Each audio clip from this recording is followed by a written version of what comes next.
ini yang diusir itu Sarah dengan anaknya atau Hagar dengan anaknya ini, Pak?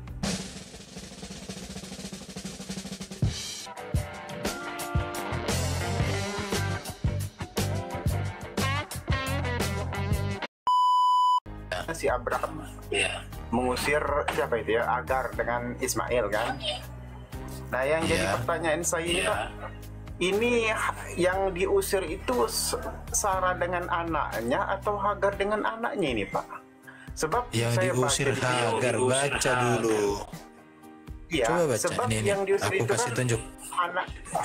Iya. Ini ada ayatnya, baca dong. Ini aku tunjukin ya. Lihat. Keesokan harinya, pagi-pagi Abraham mengambil roti serta sekirbat air dan memberikannya kepada Hagar. Ia meletakkan itu beserta anaknya di atas bahunya Hagar. Kemudian disuruhnyalah perempuan itu pergi, maka pergilah Hagar dan mengembara di padang gurun Berseba. Ini dia. Jadi yang diusir Hagar beserta dengan anak yang dilahirkan. Pasal 21. Nah, setelah diusir maka perjanjian Abraham dengan Abimelek. Ada lagi kan? Baru di pasal 22 ini disebut Abraham imannya diuji. Dan di sini anak tunggal Abraham itu adalah Ishak. Karena sebelumnya Ismail sudah diusir. Paham? Ya, baca aja. Ya. Di situ boleh tahu Pak ya, umur Ismail itu kira-kira berapa tahun ya Pak ya? Sekitar 13-an. 13-an ya Pak ya. Di situ Ya, di kenapa kisaran itu digendong Pak? 13. Ya. Di situ kan udah besar itu Ismail ya Pak ya. Kenapa digendong ya? Nggak digendong, itu terjemahannya salah. Itu yang dinaikkan itu Ini. adalah minumnya sama ininya, si Ishak tuh nggak digendong. Nggak. Jadi perhatikan, ia meletakkan itu. Dengarkan. Jadi ia meletakkan itu. Diam dulu. Ia meletakkan itu, air sekirbat itu di atas bahu beserta anaknya. Jadi bukan air dan Ishak yang diletakkan di atas bahu, tapi air itu ditaruh di atas bahu, Ishak Ismail diserahkan kepadanya, gitu maksud kalimat ini. Coba lihat di Septuaginta. Jadi yang ditaruh. Oke. Jadi yang dinaikkan itu Beserta anaknya itu Pak. jadi yang Beserta anaknya, dinaikkan air itu dan diam dulu Islam. Ini kemarin udah dibuka di Septuaginta, yang dinaikkan ke atas itu air sekirbat itu. Iya, memang itu. Berarti itu enggak si Ishaknya itu si Ismail itu nggak ditaruh ke pundaknya. di situ kan udah tertulis air sekirbat beserta Ismail ditaruh di pundaknya Hagar, ya kan? Nah, Kak, saya pahami di situ umur Ismail itu kurang lebih 14 tahun ya. Kalau kita baca di Kejadian 17 di ayat 25, umur Ismail itu ketika mau disunat di umur 13 tahun. Betul. Ya kan? Nah, ketika di umur 13 tahun, nah, di situ Kejadian 17 ayat 25. Sedangkan Kejadian 21 ayat 14, umur Ismail itu kurang lebih 14 tahun. Lalu? Nah, kenapa digendong Enggak Ismail digendong. ini? Ini dengerin, Nah, makanya yang digendong itu adalah air yang sekirbat itu. Anaknya itu nggak digendong. Nggak digendong. Coba Pak Erben buka lagi aja tadi itu. Terjemahan ini salah ya, Mbak Agatha? Ya, kurang Salah tepat. ya di terjemahan ini ya. Berarti Salah. di Kejadian 22 ayat 2 itu salah juga ya terjemahannya ya. Bukan Gimana? yang Mana ada Ishak salah. tapi Ismail. Mbak, Iya, Kejadian 22 ayat 2 itu harusnya Ismail. Nggak apa-apa. Kejadian 22 ayat berapa? ayat 1 maksudnya. Kejadian 22 ayat 2. Di situ kan ambillah anakmu yang tunggal itu. Setahu saya kayak gitu kan. Nah, lalu? Nah, berarti itu salah juga terjemahannya ya? Biar kita baca. Jangan semua kamu bilang salah terjemahan. Kita bisa lihat teks aslinya. Di teks aslinya kalau untuk anak tunggalnya itu memang adalah Ishak, bukan Ismail. Karena Ismail itu bukan anak perjanjian. Kenapa? Karena dia tidak disunat ketika Allah berjanji dengan Abraham. Saat itu Ishak itu belum disunat. Ismail itu belum disunat. Jadi perjanjian itu hanya untuk Abraham dan Ishak. Itu udah jelas itu. Lagian Pak Yanto, saya mau nanya, emang di Quran ini terjemahan ini bahasa Batak ini bagus ya. Bentar. Ya, gimana itu? Bahasa Batak ini lihat. Jadi di pasogot si Abraham manogot naihe, artinya Abraham itu bangun pagi-pagi. Dibuat masa sagu. Dohot aek satabu-tabu. Dilehon matusi Hagar. Jadi air itu diberikan kepada si Hagar. Di pasadang konma tu abarana. Dungi, jadi dikasih air itu ditaruh ke bahunya Abraham. Dungi setelah itu di palau mebana rap dohok danaki. Jadi lauma ibana HP liludo di halongan berseba. Jadi dalam bahasa Batak ini diterjemahkan dari bahasa aslinya. Ini yang diserahkan, ditaruh di bahunya itu air. Dan setelah air itu diserahkan ke bahunya si Hagar, diusirlah dia bersama dengan anak itu. Jadi terjemahan Septuaginta dengan bahasa Batak sama. Emang ini ya. Pak, pertanyaan saya gini Pak Erben, nggak usah dulu ke situ. Pertanyaan saya gini, emang situ punya kitab kagak jelas ya? Emang situ punya kitabnya? Kalau di Al-Quran itu sangat jelas itu. Apa tuh jelas apa? Ya? Coba. Gampang itu. Coba. Iya, Kita lihat ada Ismail, ada Ishak nggak? Nggak, ini enak nih. Coba. Kalau ke Quran ini, ada Ishak. Pak Erben, Quran ini lebih lengkap, lebih detail Pak Erben. Ya. Saya lebih menuju ke Bible dulu, nanti. Ya, Quran ini lebih lengkap dan lebih detail ya, sesuai dengan surah Hud. Coba Bang, di mana ada kata Ismail dan Ishak di situ Bang. Coba. Dan Hagarnya sekalian Bang. Nah, ini kita Bible-nya belum selesai ya? Atau gimana? Yang mana yang belum selesai Bang? Yang mana yang belum selesai lagi? Masalahnya Kejadian 22 di ayat 19 itu kan. Kejadian 22 ayat 19. Ayat 19. Itu kan pergi ke Beersheba, tempat di mana Ismail dan Hagar dibuang ya kan. Nah, tujuannya di situ kenapa kembali ke Beersheba? Artinya kan ya. Kejadian 22 ayat 19. Ya. Juga keset Hazu Kejadian 22 ayat berapa? Bertanya lagi. Ayat berapa tadi? Ayat 19. Kayak saya baca ya. Kemudian kembalilah Abraham kepada kedua bujangnya dan mereka bersama-sama berangkat ke Beersheba dan Abraham tinggal di Beersheba. Terus? Nah, di situ kan tempat pembuangan si Hagar dan Ismail ke Beersheba kan? Di mana tahu ada Ismail dan Hagar dibuang ke Beersheba, Bro? Lah, kok nggak dibaca Mbak Kejadian 21? Di mana nggak ada? Coba dibaca Kejadian 21. Kejadian 21 ayat? Ayat berapa itu? Ayat 14, 15, 16, 17, 18, Oke, saya baca ya. 20. Oke. Keesokan harinya, pagi-pagi Abraham mengambil roti serta sekirbat air dan memberikannya kepada Hagar. Ia meletakkan itu serta anaknya di atas bahu Hagar. Kemudian disuruhnya lah perempuan itu pergi. Maka pergilah Hagar mengembara di padang gurun Beersheba. Ketika air yang dikirbat itu habis, dibuangnya lah anak itu ke semak-semak, ya. Dan ia duduk, sabar dulu dong. Dan ia duduk di ini dulu Pak. Suaramu berisik banget Pak. Recok. Ya. Dan ia duduk agak jauh, kira-kira sepemanah jauhnya. Sebab katanya tidak tahan aku melihat anak itu mati. Sedang ia duduk di situ, nangislah ia dengan suara nyaring. Oh, ini nggak ngetuk-ngetuk tanah ya, langsung ada sumur ya. Allah mendengar suara anak itu, lalu malaikat Allah berseru dari langit kepada Hagar. Katanya kepadanya, apakah yang engkau susahkan Hagar?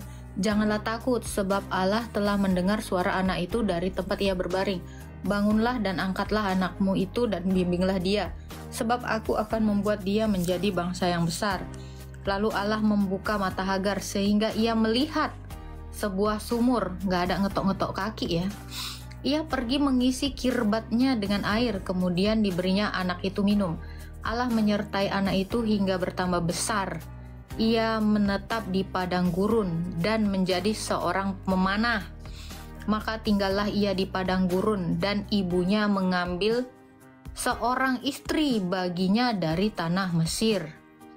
Terus di mana maksudnya ini? Itu tadi bersih, coba. Itu kan Ismail kan nggak bisa ngapa-ngapain kecuali nangis kan, nangis, netek, terus minta mimi terus ya kan. Di situ kan Nah ini Ismail bahkan kan. dia udah mengambil istri. Mana ada. Ini bahkan Ismail dia nggak ini bisa Mana ada nangis netek. dengar dulu, maka Ini tinggallah gila. ia di padang gurun Paran. Dan di padang gurun Paran, dia sekarang udah tinggal di padang gurun Paran. Ibunya mengambil seorang istri baginya dari tanah Mesir. Dia berakhir di Paran, padang gurun Paran, Mesir. Lalu Anda mau ngemis-ngemis apa dari Alkitab kami? Kejadian 21 itu ya, umur Ismail itu kan 14 tahun tuh. Nggak bisa ngapa-ngapain. Di-mute dulu dia, Tak. Aku jelaskan agak, Tak. Ya kan, Bentar, ibunya bentar. pun nggak bisa Aku dibantu untuk jelaskan. mencari air.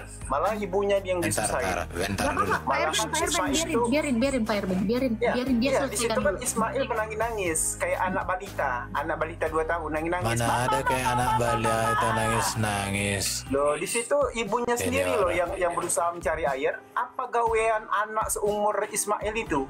Kalau nggak masih netek aja kan? Kalau Oh, Ismail nggak ada kayak gitu umur 2 narasinya. tahun. Nah, saya tanya kepada Anda, Kejadian 22 ayat 2 itu berapa umur Ishak? Saya Oke, tanya. saya baca Sedangkan ya. Oke, saya baca umur ya. Ismail adalah Setelah 14 tahun. semuanya Silakan. itu, ini mau saya baca ya. Setelah semuanya itu, Allah mencoba Abraham. Ia berfirman kepadanya, Abraham, lalu sautnya, ya Tuhan, firman-Nya, ambillah anakmu yang tunggal itu yang engkau kasihi, yakni Ishak. Pergilah ke tanah Moria dan persembahkanlah dia di sana sebagai korban bakaran pada salah satu gunung yang akan kukatakan kepadamu. Keesokan harinya, pagi-pagi bangunlah Abram. Ia memasang pelana keledai dan memanggil 2 orang bujangnya, Ishak, anaknya. Ia membelah juga kayu untuk korban bakaran. Nih Ishak udah membelah kayu. Kok bisa-bisanya Ismail lebih mati lagi? Sabar. Di sini Ishak udah membelah kayu ya. Terus Ismailnya tiba-tiba masih 2 tahun lagi Pak. Nguek-nguek lagi Pak. Oke ya, nih ketika pada hari ketiga Abraham melayangkan pandangannya, kelihatanlah kepadanya tempat dari jauh itu. Kata Abraham kepadaku kedua bujangnya itu, tinggallah kamu di sini dan keledai ini. Aku beserta anak ini akan pergi ke sana. Kami akan sembahyang. Sesudah itu kami kembali kepadamu. Lalu Abraham mengambil kayu untuk korban bakaran itu dan memikulnya ke atas bahu Ishak. Nah, Ishak udah manggul kayu ya, anaknya. Sedang Ishak ini udah berkali-kali loh disebut. Masa salah terjemahan Ishaknya? Demikianlah keduanya berjalan bersama-sama. Lalu berkatalah Ishak kepada Abraham, Ishak lagi nih ya, ayah, kepada ayahnya, Bapa, sahut Abraham, ya anakku. Bertanyalah ia, di sini sudah ada kayu dan api, tetapi di manakah anak domba untuk korban bakaran itu? Sahut Abraham, Allah yang akan menyediakan anak domba untuk korban bakaran baginya anakku. Demikianlah keduanya berjalan bersama-sama, sampailah mereka dikatakan Allah kepadanya. Lalu Abraham mendirikan mezbah di situ. Disusunnyalah kayu, diikatnyalah Ishak. Udah 5 kali Ishak disebut ya. Anaknya itu, dan diletakkannya di mezbah itu di atas kayu api. Sesudah itu Abraham mengulurkan tangannya lalu mengambil pisau untuk menyembelih anaknya. Tetapi berserulah malaikat Tuhan dari langit, Abraham, Abraham, sahutnya. Ya Tuhan. Abraham, sahutnya. Ya Tuhan. Lalu ia berfirman, jangan bunuh anak itu dan jangan kau apa-apakan dia, sebab telah ku ketahui sekarang bahwa engkau takut akan Allah, dan engkau tidak segan-segan untuk menyerahkan anakmu yang tunggal kepadaku. Lagi-lagi dibilang tunggal ya. Lalu Abraham menoleh dan melihat seekor domba jantan di belakangnya yang tanduknya tersangkut dalam belukar. Abraham mengambil domba itu lalu mengorbankannya sebagai korban bakaran pengganti anaknya, dan Abraham menamai tempat itu Tuhan menyediakan.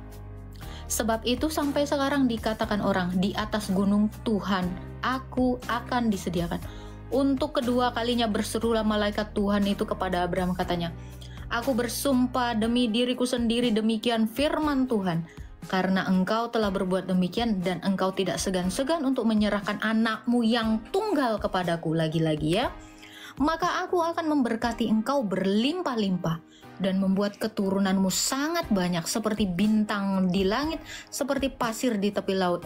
Dan keturunanmu itu akan menduduki kota-kota musuhnya.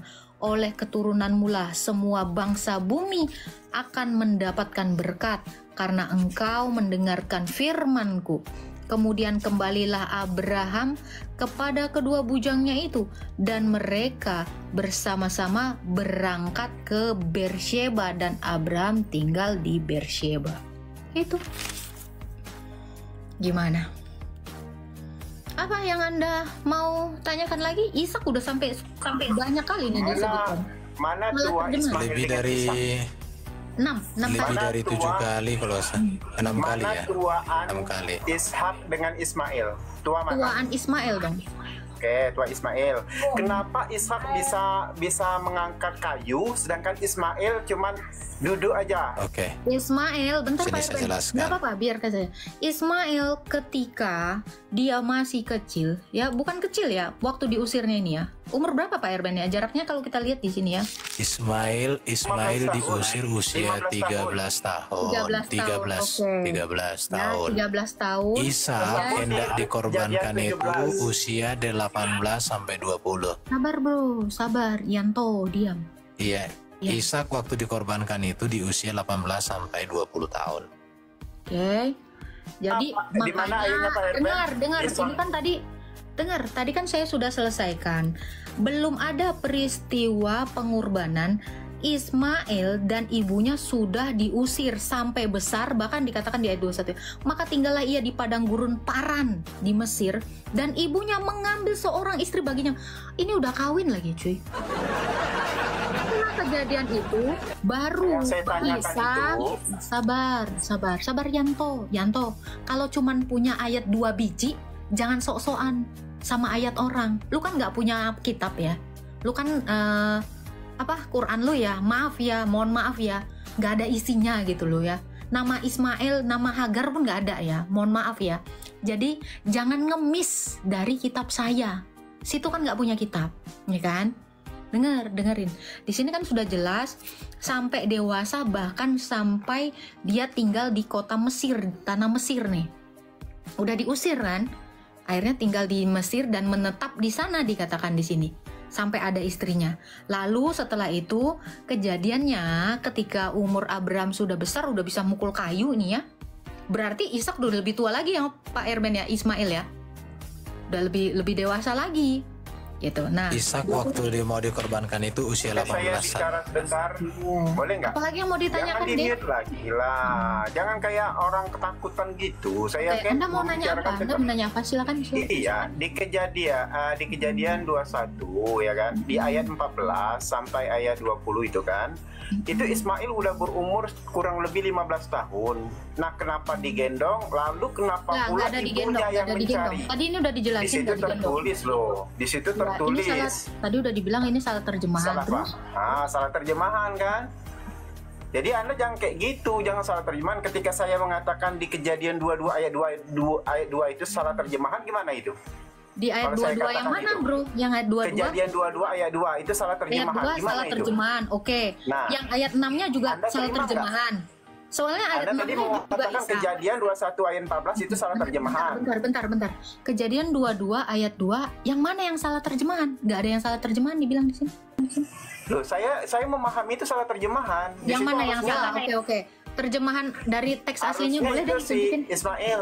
Nah, kenapa Anda mengatakan kejadian 21 ayat 14 Coba itu salah teks terjemahan? aslinya boleh saya lihat? Teks aslinya Nah, boleh saya saya lihat? tanya, apa maksud Anda mengatakan kejadian 21 ayat 14 itu salah terjemahan? Oke, kalau kejadian 22 ayat 2 salah terjemahan, berarti di ayat 4-nya juga salah terjemahan, ada Ishak lagi. Ayat 6-nya ada Ishak lagi, salah terjemahan lagi. Lalu di ayat berikutnya salah terjemahan lagi. Ini salah terjemahan semua, bro. Ya, Jadi serius. 21 ayat 14, kenapa Anda mengatakan itu salah terjemahan? Silakan. Iya, karena memang di Kenapa? Pak Erben bisa dibukakan di versi Di situ Septuaginta. udah tertulis loh. Jangan Sabar, direvisi sabar. lagi ya. Sabar. Kalau Anda bilang salah terjemahan, tunjukkan sama saya. Tunjukkan sama saya teks aslinya, coba. Silakan. Jadi 21 ayat 14 itu asli itu. Kenapa Oke, Anda salah mengatakan itu salah terjemahan? Kejadian 22 ayat 14. Oke, Kejadian saya baca. 21. Kejadian 21. Ayat 14. Ah. Oke, saya Kenapa baca Anda ya. mengatakan salah terjemahan? Saya Ya, baca ya. silakan. Keesokan harinya pagi-pagi Abraham mengambil roti dan memberikannya kepada Hagar. Ia beserta anak itu. Nah, ini yang mana maksudnya? Ini nggak salah. Beserta anak itu. Ya, disuruhnya pergi. Disuruhnya pergi mengembara. Ini kan bukan mau dikurbankan. Disuruh mengembara. Terus ini bukan mau ada adegan mengorbankan. Ini nggak ada. Ini memang diusir, murni diusir sampai ke padang paran di Mesir. Ini konteksnya diusir, bukan lagi mau dikorbankan, Dek. Ah, gini aja deh. Quranmu ini kan maha benar. Coba di Quranmu boleh dong. Saya lihat dong teks aslinya boleh. Di Quranmu aja, bro. Kamu kan lebih percaya Quran kan daripada kitab saya. Kamu beriman kepada kitab saya atau Quranmu?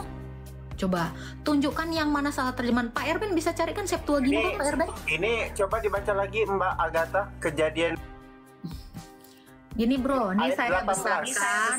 Anda buka kejadian data 21 yang ayat 18. gini ya bang ya, bang. Abang kalau mau bang, Anda beriman kepada Quranmu, jangan beriman kepada kitab saya. Kitabmu itu kan cuma 2 biji, ya, cuma dua ayat, ya. Nama Hagar dan Ismail, nama Hagar dan nama Sarah aja nggak ada bang. Lu mau ngapain ngemis di kitab saya? Nggak tahu diri ya? Pertama udah ngatain direvisi, terus kenapa masih ngemis? Coba dibaca ke Iya, ini kitab saya. Anda mau apa? Pak Erben bisa cari Septuagintanya, Pak Erben? Versi Septuaginta itu nggak ada ditaruh ke situ isi ininya. Kemarin udah diinin. Tapi kalau kamu mau nanya kejadian 22, maka kamu harus ngubah satu pasal, itu salah terjemahan semua. Sementara kamu nggak punya teks asli. Bro, daripada kamu sibuk ngoreksi teks asli kitab saya, cari dulu teks asli Quranmu, bro. Yang Quranmu yang ditulis Said bin Thabit, ya. Quranmu yang ditulis ini Said aku bin udah ambil. Thabit. Boleh dong saya lihat manuskrip tertua dari Quranmu, bro. Daripada kamu Oke, tahu. ini bahasa Yunaninya ya. Ya. Saya pakai Google Translate aja. Perhatikan ya. Jadi terjemahan bahasa Batak sama. Dan Abraham bangun di pagi hari dan mengambil roti dan kendi berisi air Teks dan aslinya aja, Pak Memberikannya Erben. kepada Teks aslinya Hagar. aja, Pak Erben. Teks asli aja. Ini Ini memang saya kan kalau Septuaginta teks yang benar.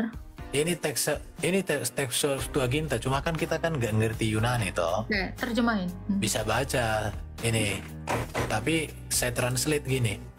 Dan Abraham bangun di pagi hari dan mengambil roti dan kendi berisi air dan memberikannya kepada Hagar, dan dia menyerah ibu dan anak itu dan menyuruhnya pergi, dan ketika dia datang dia mengembara di padang gurun dekat sumur dari Tunggu Pak Sumpah. Erben, tunggu Pak Erben, menyuruhnya pergi atau mau mengorbankannya? menyuruhnya pergi, diusir. Iya, Yang mau diusir. dikorbankan tadi ya, yang di kejadian 22 baru di Iya, situ. jadi peristiwa. ini udah bahasa Yunaninya. Bahasa Yunani. Sekarang coba kau tunjukkan dulu bahwa kejadian 21 ayat 2 itu salah terjemah, coba. Coba, nah itu Kejadian dari berapa teks tadi? asli Kata dari dia. Yunani. Coba kejadian Coba Pak Erben Kejadian- dibuka kejadian 21 ayat 18, kenapa Ismail itu digendong? Boleh Enggak jelaskan ada Pak Erben? diganjong, itu tadi baru Coba dibuka, mana coba dibuka. ada digendong. Kejadian 21 ayat Nggak ada. 18. Coba dibuka. Teks aslinya aja Pak Erben. Kenapa Ismail itu digendong oleh Agar? Umur Ismail itu berapa kira? Ismail itu nggak digendong, Dek. Yang digendong itu sekirbat air dan roti. Ini, bangunlah, angkatlah anak itu, bukan digendong, diangkat. Artinya anak itu terduduk, diangkat. Ayo berangkat dan bimbinglah dia, bukan digendong. Kau artinya angkat anaknya itu. Ya Pak Erben. Kok bisa Diangkat. manja gitu? Ishak aja bisa ngangkat itu kayu. Bro on. Yang udah tua ini kok nggak bisa 13 dia tahun. Oke. Ini salah ya. Kitab kami ini Kau anggaplah pikirnya kotoran. ini kayak Aisyah yang 6 tahun digendong 9 apa-apa, tahun Pak Erben. ditekan. Pak Erben, biarin aja. Sekarang Pak Erben. tunjukin dong di kitabmu. Nggak apa-apa. Ishak itu. Ya. Tunjukkan di Quran. Mau jelaskan Tunjukkan. ini. Oke, saya jelaskan Al-Quran. Saya jelaskan ini dulu Silakan. sebentar. Jangan di mute. Nanti saya jelaskan Al-Quran. Quran surah berapa? Nanti biar dikeluarkan sama Pak Erben. Surah Al-Had, Quran surah Al-Anbiya, Al-Maidah, surah Maryam, ada Satu-satu. semua. Al-Anbiya ayat berapa? Al-Anbiya ayat berapa biar dibukakan Pak Erben? Al-Anbiya Ya, ayat ayat berapa? 85. Satu dulu. Al-Anbiya ayat 85. Al-Anbiya ayat 85. 85. Sabar diam. Al-Anbiya ayat 85 Pak Erben. Kita lihat. Ini ada kagak ya nama Sarah, nama Hagar ya. Teks asli ya Pak Erben ya, Ini jangan terjemahan ayat- kurung-kurung. Al-Anbiya Ya, ini Al-Anbiya surah berapa itu ya? ayat 85. Bentar ya. Lihat dulu. Al-Anbiya. Coba cari aja. Al-Anbiya surah berapa? Al-Anbiya. Al-Bainah yang ada di sini. Ada. Surah 21. Kelewat tuh. Surah 100? 21. Surah 21. Oh. Ini telinga aku udah tua. Oke. Ayat 98. 85. Oke, kita tunjukkan. Oke. Ismail, Idris, dan Zulkifli. Wah, kok bisa Ismail dan Zulkifli ini? Dan ingat kisah Ismail, Idris, dan Zulkifli. Semua mereka termasuk orang-orang yang sabar. Loh, Apaan ini? nggak ada di sini. Yang lain bro. Ismail, Idris, dan Zulkifli. Enggak Iya, kan? kira-kira. Oke, Zulkifli saya apa? menjelaskan ini. Nggak usah Jangan di-mute. dijelasin. Nggak usah Bagaimana kau dijelasin. menjelaskan? Apa yang mau gue jelaskan Ini- dari sini? Nah, saya Ngapain? tanya di situ. Oke, Jangan yang di-mute. lain, Kamu kayak ketakutan. yang mana dikatakan dikurbankan Ismail. Ayo, yang lain. Asyafat. Iya, coba. Asyafat. Nah, Quran surah Asyafat di ayat ke-101 sampai Asyafa 112. 100. Ya. Asaf. Nah, 101 sampai 112. 101. Ketika saya membicarakan tentang Al-Quran, kami tidak 101. mute. Ketika saya Oke, Kita baca. 101. Kita bergembira dengan seorang anak yang amat sabar. Nggak ada di sini namanya. Namanya nggak ada di sini. Gimana sih lo? Ismailnya mana, Dik? Terus sampai 112. Oh, 112. Baca 101 Lanjut lagi. sampai 112. Lagi Pak Erben. 101 sampai 112. Jangan comot-comot ayat. Oke. Lanjut Pak Erben. Ayat selanjutnya Pak Erben. 101 sekarang 102 Pak Erben. 102. Ya. Maka tak kala anak itu sampai berusaha bersama-sama Ibrahim. Ibrahim berkata, hai anakku, sesungguhnya aku melihat dalam mimpi bahwa aku menyembelihmu. Maka pikirkanlah apa pendapatmu. Ia menjawab, hai bapakku, kerjakanlah apa yang diperintahkan kepadamu. Insya Allah akan mendapati termasuk orang-orang yang sabar. Lanjut. Di sini Pak nggak ada Erben. namanya Nggak di apa-apa, sini. nggak apa-apa Pak Erben, nggak apa-apa. Lanjutkan aja nanti ya. Siapa tahu ketemu Maka Ismail. tak kala keduanya telah berserah diri dan Ibrahim membaringkan anaknya atas pelipisnya, Lanjut. dan kami panggil dia, hai Ibrahim, sesungguhnya kamu telah membenarkan mimpi itu. Sesungguhnya demikianlah kami berikan balasan kepada orang-orang yang berbuat baik. Sesungguhnya ini benar-benar suatu ujian yang nyata. Dan kami tebus anak itu dengan seekor sembelihan yang besar. Lalu. Kami abadikan untuk Ibrahim di kalangan orang-orang yang datang kemudian. Kesejahteraan dilimpahkan atas Ibrahim. Demikianlah kami memberi balasan kepada orang-orang yang berbuat baik. Sesungguhnya ia termasuk hamba-hamba yang beriman. Dan kami beri dia kabar gembira. Isa, kelahiran Isa. Oh alah, nggak ada Di Ismail. Lanjut 101 Pak tadi Erben. Di Loh, ini Quran Ishak itu surah seorang nabi yang termasuk orang-orang yang saleh. Ternyata Ishak. Bukan Nih, Ismail dari bawah. dan kami limpahkan keberkahan kepadanya dan kepada Ishak. Ishak diberkahi ini. Dan diantara anak cucunya ada yang berbuat baik, ada yang pula jalim terhadap diri sendiri. Ini Ishak diberkahi. Lagi Pak, Ismailnya kemana Pak? Nggak ada. Ismailnya yang mana? Kok gak diberkati di sini? Dikutuk ya? Lari dia. Anjay. Lari dia. Udah lari si Antonya. Astaga. Udah lari dia. Hal azim. Kabur kau.